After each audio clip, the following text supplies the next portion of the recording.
تو حیات وحش همه سعی میکنن شکارت کنن، مگر اینکه تو رأس هرم غذایی باشی. برای زنده موندن یا باید سریع باشی، یا به خوبی استتار کنی، یا هم بسیار خلاق باشی. خلاقیت مارماهی برقی برای زنده موندن شوک الکتریکی مرگبارشه. به نظرتون اگه یه کروکودیل بخواد مارماهی برقی رو گاز بگیره چه اتفاقی میفته؟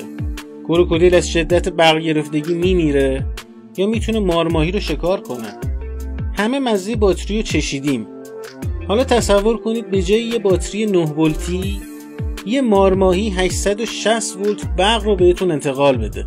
چی میشه اگه یه مارماهی رو لمس کنیم؟ مارماهی برقی که از اسمش هم معلومه از خانواده مارماهی هاست. یه کمی هم به گربه ماهی شباهت داره.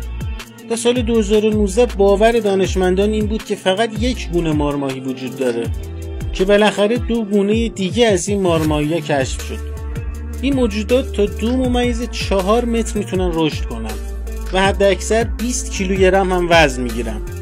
اونا رو تو جنگلای آمازون به وفور میتونید پیدا کنید. اونا از قدرت مخفیشون برای شکار هم استفاده میکنن. کافیه فقط ماهی یا میگوی مورد نظرشو ببینه تا بدون زحمت طعمه کشته شده خودشو بخوره.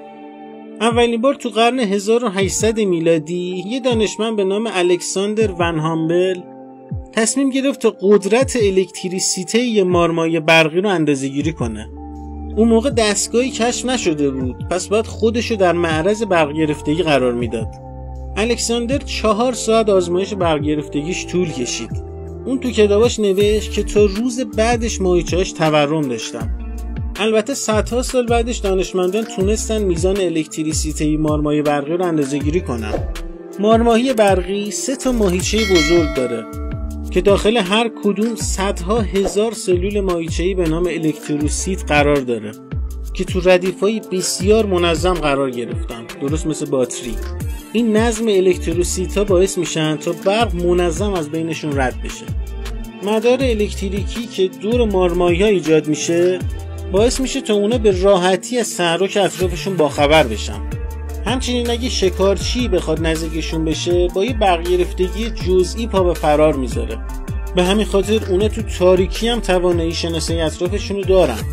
این قابلیت باعث میشه تا ماهی‌های کوچیک اطراف مارماهی برقی تبدیل به یه لقمه آماده بشن. راستی مارماهی برقی میتونه غذاشو درسته قورت بده. استراتژی حمله این مارماهی اینطوریه که تا قسمت بالایی بدنتون میخزه و بهتون میچسبه. چونه مارماهی برقی قطب مثبت داره.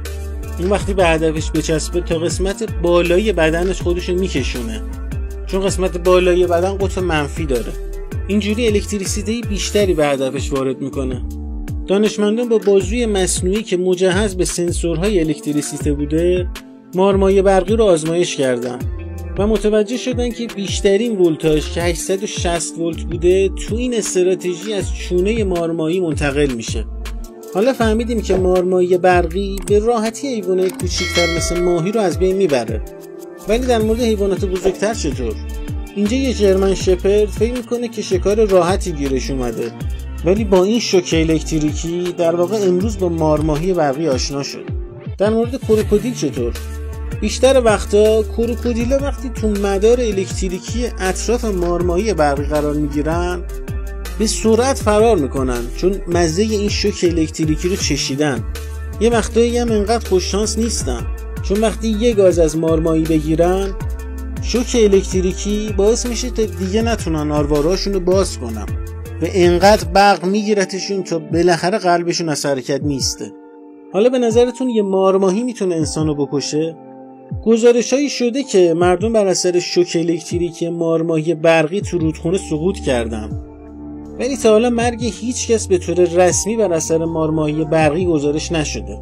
اخیراً محققان کشف کردن که مارماهی‌ها به طور گروهی زندگی میکنن. اونا همگی دور شکارشون میچرخن.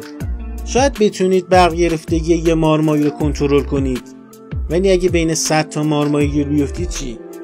اگه از این ویدیو خوشت اومد با یه لایک و سابسکرایب انرژی زیادی بهمون میدی.